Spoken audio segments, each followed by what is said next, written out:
بسم اللہ الرحمن الرحیم۔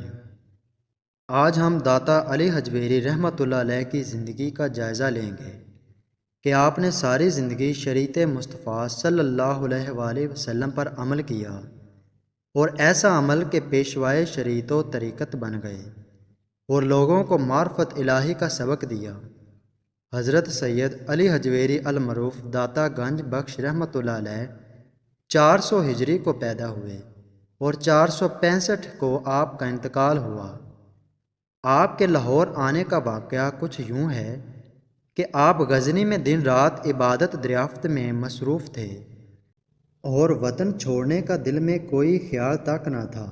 ایک رات خواب میں دیکھا کہ آپ کے مرشد شیخ ابو الفضل رحمۃ اللہ علیہ ارشاد فرماتے ہیں کہ سید علی، ہم نے تمہیں لاہور کی قطبیت پر مامور کر دیا ہے، اٹھو اور لاہور کو روانہ ہو جاؤ۔ عرض کی حضور، آپ کا حکم بجا ہے، مگر لاہور میں میرے برادر طریقت خواجہ حسن زنجانی رحمۃ اللہ علیہ کے ہوتے ہوئے میری کیا ضرورت ہے؟ شیخ نے فرمایا، میں بہتر جانتا ہوں، لہذا تم بلا توقف لاہور روانہ ہو جاؤ۔ صبح کو آپ بیدار ہوئے، پیر و مرشد کے حکم کی تکمیل کی اور غزنی سے پنجاب کی طرف روانہ ہو گئے، یہاں تک کہ آپ لاہور پہنچ گئے۔ رات ہو چکی تھی، آپ نے شہر سے باہر قیام فرمایا۔ صبح کو جب آپ شہر میں داخل ہوئے تو آپ نے دیکھا کہ ایک جنازہ آ رہا ہے جس کے ساتھ بے پناہ ہجوم ہے۔ کسی سے پوچھا تو پتہ چلا کہ یہ جنازہ تو شیخ حسن زنجانی کا ہے جو رات کو واصل بحق ہو چکے ہیں، اور اپنے برادر طریقت کی وصیت کے مطابق جنازہ آپ نے خود پڑھایا اور سمجھ گئے کہ واقعی مرشد برحق کے حکم میں یہ حکمت تھی اور وہ اس سارے معاملے سے باخبر تھے۔ چنانچہ آپ شہر سے باہر، جہاں اب آپ کا دربار پر انور ہے، آ کر ڈیرا لگا لیا۔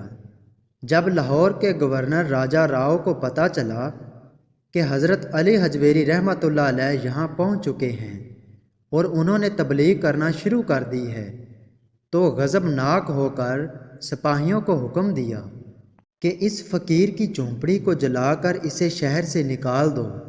جب رات کا وقت ہوا، آپ یاد الہی میں مصروف تھے۔ سپاہیوں نے آپ کی جھونپڑی کو آگ لگانے کی کوشش کی مگر آگ نہ لگ سکی۔ آخر آپ نے پوچھا کہ تم کون ہو؟ کہنے لگے کہ ہم راجہ کے سپاہی ہیں۔ فرمایا، یہاں کیوں آئے ہو؟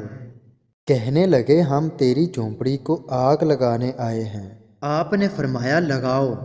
جب ان میں سے ایک نے آگ لگائی تو آپ نے اللہ کی ایسی ضرب لگائی کہ آگ بھڑکی اور فرمایا، وہ دیکھو راجہ کے محل جل رہے ہیں۔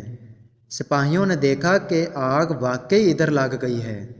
وہ جلدی سے واپس ہوئے اور آگ بجھانے لگے۔ راجہ نے کہا، تم اس درویش کی جھونپڑی کو آگ لگانے گئے تھے، مگر یہ کیا ہوا؟ انہوں نے کہا، ہمیں تو کوئی علم نہیں، بس اس نے اللہ کا نام لیا اور آگ ادھر آ گئی۔ راجہ اسی وقت اٹھا اور داتا علی حجویری کے قدموں میں گر گیا، حضور مجھے معاف فرما دیں۔ آپ نے اسے سچی توبہ کروائی اور کلمہ پڑھا کر مسلمان کیا۔